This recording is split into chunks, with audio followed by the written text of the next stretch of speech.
नमस्कार दोस्तों, एक बार फिर से आप सभी का हार्दिक स्वागत करता हूं आपके अपने यूट्यूब चैनल रेवंत राज मैथमेटिक्स में। आज इस वीडियो लेक्चर में बात करने वाले हैं साइकोलॉजी के मॉडल पेपर नंबर 7 के बारे में।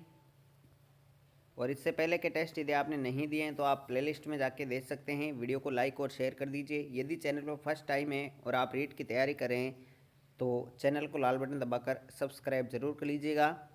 आज आपके 30 में से कितने क्वेश्चन सही होते हैं वो आपको ज़रूर बताना है। ये पिछले सालों के आए हुए क्वेश्चन है। पहला क्वेश्चन आपके सामने है, निम्न में से कौन सा कथन विकास के बारे में सत्य नहीं है। 4 विकल्प आपके सामने हैं। विकास के बारे में सत्य कथन कौन सा नहीं है ये बताना है। तो साथियों यहाँ पर राइट आंसर हो जाएगा पहले प्रश्न का चौथा ऑप्शन, विकास विशिष्ट से सामान्य की ओर होता है। ये कथन गलत है, जबकि विकास तो सामान्य से विशिष्ट होता है। चौथा ऑप्शन बिल्कुल सही रहेगा। प्रश्न नंबर 2 है, बालकों की सोच अमूर्तता की अपेक्षा मूर्त अनुभवों एवं प्रतियों से होती है। ये अवस्था है, कौन सी अवस्था है ये बताना है आपको दूसरे क्वेश्चन में। तो साथियों प्रश्न नंबर 2 का राइट आंसर क्या रहेगा, अमूर्तता की अपेक्षा मूर्त अनुभवों पर यानी मूर्त संक्रियात्मक अवस्था 7 से 12 वर्ष। ऑप्शन नंबर 1 बिल्कुल सही रहेगा। प्रश्न नंबर 3 है, मानव विकास किन दोनों के योगदान का परिणाम है। 4 विकल्प आपके सामने हैं। मानव विकास किन दोनों के योगदान का परिणाम है। तो साथियों वंश क्रम और वातावरण का। तो तीसरा ऑप्शन बिल्कुल सही रहेगा। प्रश्न नंबर 4 देखिएगा, निम्न में से कौन पियाजे के अनुसार बौद्धिक विकास का निर्धारक तत्व नहीं है। 4 विकल्प आपके सामने हैं। बौद्धिक विकास का निर्धारक तत्व कौन सा नहीं है साथियों ये बताना है। तो प्रश्न नंबर 4 जो आप लोग देख रहे हैं इसका राइट आंसर रहेगा साथियों सामाजिक संचरण, ऑप्शन नंबर 1। प्रश्न नंबर 5 देखिएगा, विशेष आवश्यकता वाले बच्चों को पढ़ाने के लिए निम्नलिखित में से कौन सी व्यूह रचना अधिक उपयुक्त है। साथियों 4 विकल्प आपके सामने अवेलेबल है, बताइए राइट आंसर क्या रहेगा।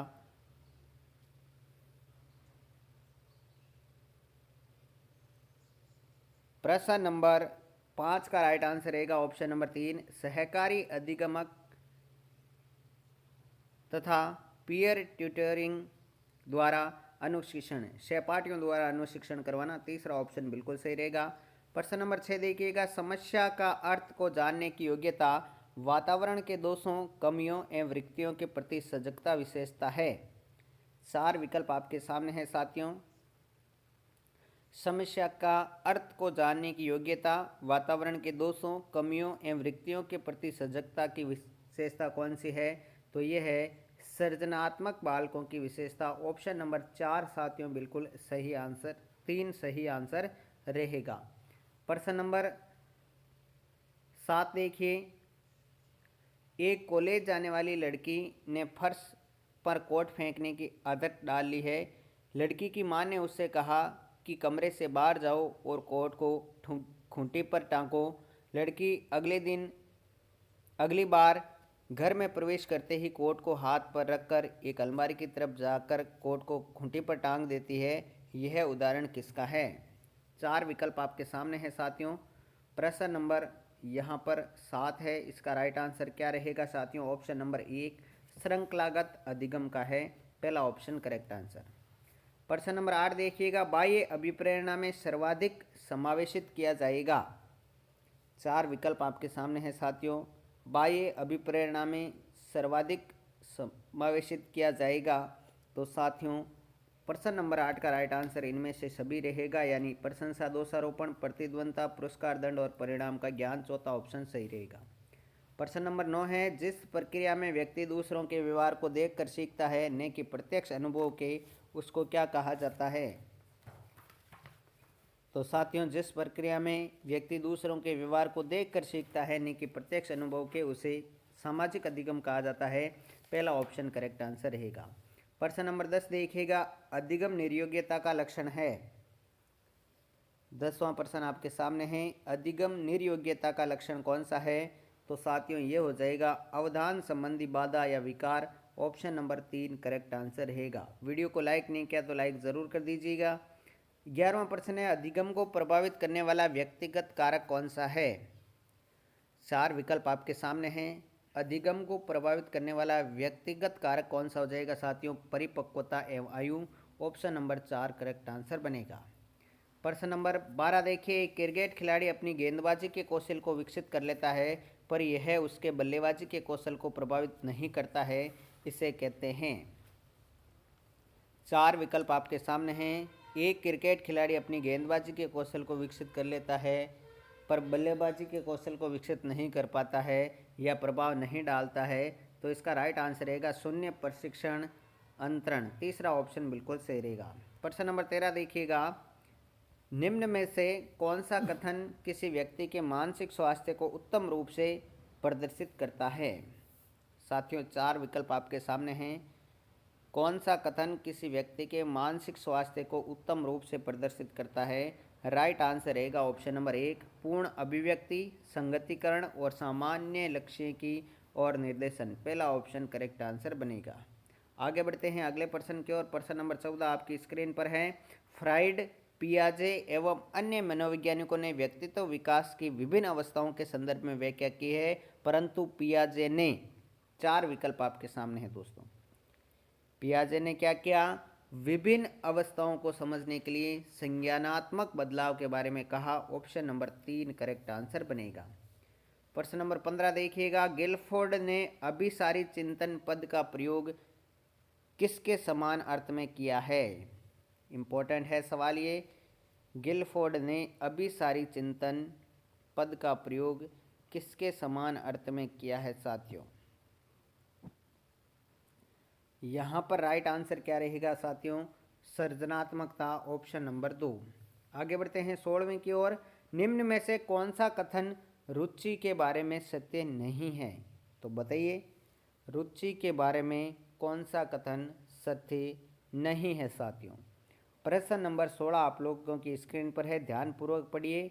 तो साथियों यहाँ पर राइट आंसर रहेगा ऑप्शन नंबर 4, ये गलत कथन है। रुचियाँ व्यवहार में आकर्षण एवं विकर्षण के प्रतिबिंब नहीं है, ये चौथा ऑप्शन करेक्ट आंसर बनेगा। प्रश्न नंबर 17 देखिएगा, अभिवृत्ति है। 4 विकल्प आपके सामने है, ध्यानपूर्वक पढ़िए और बताइए अभिवृत्ति क्या है। प्रश्न नंबर 17 आपके सामने है साथियों। अभिवृत्ति जो है एक भावात्मक प्रवृत्ति है जो अनुभव के द्वारा संगठित होकर किसी मनोवैज्ञानिक वस्तु के प्रति पसंदगी या नापसंदगी के रूप में प्रतिक्रिया करती है। ऑप्शन नंबर 1 करेक्ट आंसर बनेगा। प्रश्न नंबर 18 देखिए, व्यक्तित्व एवं बुद्धि वंशानुक्रम की। यहाँ पर 4 विकल्प आपके सामने हैं साथियों। प्रश्न नंबर 18 का राइट आंसर बताना है। 18वें का राइट आंसर रहेगा ऑप्शन नंबर 1, नाम मात्र की भूमिका है, पहला ऑप्शन करेक्ट आंसर। प्रश्न नंबर 19 देखिए, जिन इच्छाओं की पूर्ति नहीं होती उनका भंडार गृह निम्न में से किसमें होता है? जिन इच्छाओं की पूर्ति नहीं होती उनका भंडार गृह निम्न में से कौन सा है साथियों? राइट आंसर रहेगा इदम, ऑप्शन नंबर 1। आगे बढ़ते हैं अगले प्रश्न की ओर। रक्षा तंत्र बहुत सहायता करता है। रक्षा तंत्र किस में सहायता करता है साथियों? ये पूछा गया है 20वें प्रश्न में। तो दोस्तों रक्षा तंत्र जो है दबाव से निपटने में सहायता करता है, दूसरा ऑप्शन करेक्ट आंसर बनेगा। प्रश्न नंबर 21 है, शारीरिक निर्योग्यता वाले व्यक्ति के लिए निम्न में से कौन सी युक्ति रक्षा तंत्र में सबसे संतोषजनक होगी? तो यहाँ पर आपके सामने 4 विकल्प हैं। शारीरिक निर्योग्यता वाले व्यक्ति के लिए निम्न में से कौन सी युक्ति रक्षा तंत्र में सबसे संतोषजनक होगी? साथियों राइट आंसर रहेगा ऑप्शन नंबर 3, 21वें का तीसरा ऑप्शन सही रहेगा। प्रश्न नंबर 22 आपके सामने है। बालक अंतर्बोध परीक्षण 3 वर्ष से 10 वर्ष की आयु के बालकों के लिए बनाया गया है। इस परीक्षण में कार्ड प्रतिस्थापित किए गए हैं। इस परीक्षण में कार्ड जो है प्रतिस्थापित किए गए हैं साथियों, किसमें? लोगों के स्थान पर जानवरों के चित्र इसमें हैं, दूसरा ऑप्शन करेक्ट आंसर बनेगा। प्रश्न नंबर 23 देखिए, सृजनशीलता के पोषण के लिए एक अध्यापक को निम्न में से किस विधि की सहायता लेनी चाहिए? 4 विकल्प आपके सामने है साथियों। सृजनशीलता के पोषण के लिए एक अध्यापक को निम्न में से किस विधि की सहायता लेनी चाहिए? राइट आंसर रहेगा ब्रेन स्टॉर्मिंग विधि, पहला ऑप्शन सही है। आगे बढ़ते हैं 24वें प्रश्न की ओर। निम्न में से कौन सा कथन सही नहीं है? साथियों 4 विकल्प आपके सामने अवेलेबल है, सही नहीं है ये बताना है। तो प्रश्न नंबर 24 का राइट आंसर पहला ऑप्शन रहेगा, आवश्यकता वंचना की शारीरिक अवस्था नहीं है। ये कथन बिल्कुल ही गलत है, पहला ऑप्शन ही करेक्ट आंसर बनेगा। प्रश्न नंबर 25 देखिए, शिक्षा का अधिकार अधिनियम 2009 यानी आरटी एक्ट 2009 में एक अध्यापक के लिए न्यूनतम कार्य घंटे प्रति सप्ताह कितने निर्धारित किए गए हैं? साथियों एक सप्ताह में कितने कार्य घंटे प्रति सप्ताह निर्धारित किए गए हैं? तो राइट आंसर क्या रहेगा साथियों? 45 घंटे, जिसमें तैयारी का समय भी शामिल है। दूसरा ऑप्शन करेक्ट आंसर रहेगा। प्रश्न नंबर 26 है, शिक्षा का अधिकार अधिनियम 2009 में एक अध्यापक को निम्न में से किस उत्तरदायित्व को पूरा करना होगा? 4 विकल्प आपके सामने हैं साथियों, किस दायित्व को पूरा करना होगा एक अध्यापक को आरटी एक्ट 2009 के अनुसार? राइट आंसर रहेगा साथियों इनमें से सभी, यानी नियमित रूप से समय पर उपस्थित होना होगा, पाठ्यक्रम का संचालन पूरा करना होगा और संपूर्ण पाठ्यक्रम को निर्धारित समय पर पूरा करना होगा। प्रश्न नंबर 27 देखिए, राष्ट्रीय पाठ्यक्रम रूपरेखा 2005 में शांति शिक्षा को बढ़ावा देने के लिए कुछ क्रियाओं की अनुशंसा की गई है। पाठ्यक्रम रूपरेखा में निम्न में से किसे सूचीबद्ध किया गया है? प्रश्न नंबर 27 का राइट आंसर बताना है साथियों। शांति शिक्षा को बढ़ावा देने के लिए इंपॉर्टेंट क्वेश्चन है। तो 27वें का राइट आंसर क्या रहेगा साथियों? ऑप्शन नंबर 1 रहेगा, महिलाओं के प्रति आदर एवं जिम्मेदारी का दृष्टिकोण विकसित करने के लिए कार्यक्रम आयोजित किए गए हैं। पहला ऑप्शन करेक्ट आंसर। आगे बढ़ते हैं दोस्तों, प्रश्न नंबर 28, एनसीएफ 2005 में बातचीत की गई है किसकी? जल्दी से बता दीजिए साथियों, एनसीएफ 2005 में किसकी बातचीत की गई है? दोस्तों वीडियो को लाइक नहीं किया तो लाइक कर दीजिए। प्रश्न नंबर 28 का राइट आंसर रहेगा, ज्ञान स्थायी है वह दिया जाता है, से ज्ञान का विकास होता है और इसकी संरचना की जाती है। पहला ऑप्शन करेक्ट आंसर।